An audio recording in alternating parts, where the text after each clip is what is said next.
शेतकऱ्यांची कर्जमाफी आहे. दिव्यांगांचं 6,000 रुपये मानधन वाढावं. मेंढपाळ, दूध उत्पादक आणि मच्छीमारांच्या साठी एक वेगळं धोरण निर्माण केलं पाहिजे. ऊस उत्पादक असेल, आमचा तूर उत्पादक, कपाशी उत्पादक या शेतकऱ्यांसाठी जे हमी भावावर 20% सबसिडी देणार म्हणून सांगितलं.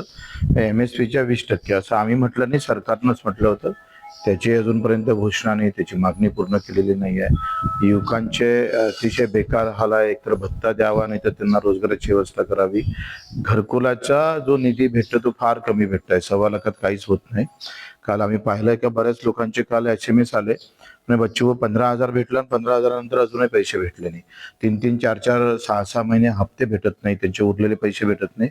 व्याजानं आणावं लागतं, घर भाड्यानं करून राहावं लागतं आणि भाडं आणि व्याज असाच खर्च 70,000 ते 80,000 होऊन जातं. म्हणजे भेटलेलं अनुदान सुद्धा पूर्ण भेटत नाही, उलट तो अडचणीत येतं.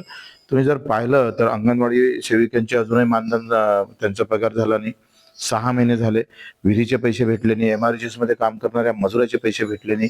6-6 महिने श्रावणबाळ, अपंग, दिव्यांग यांचे पैसे भेटले नाही. मात्र मंत्र्यांचे पगार बरोबर 5 तारखेला होतं, कलेक्टरांचा पगार 5 तारखेला होतं.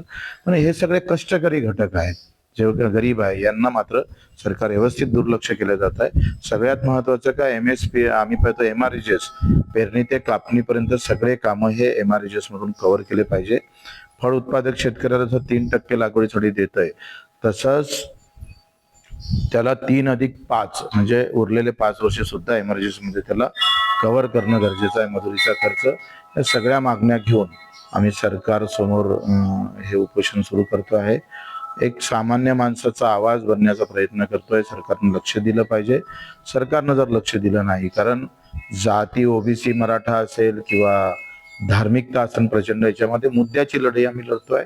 या कष्टकऱ्यांचा आवाज होऊन पाहतोय. ते जर सरकारनं लक्ष दिलं नाही तर जिथपर्यंत मागण्या पूर्ण होत नाही तोपर्यंत आम्ही हटणार नाही. वेळ आला तर तिथून अंतयात्रा निघाल तरी 72, पण आम्ही आता मागे हटणार नाही, हा आमचा निर्धार आहे.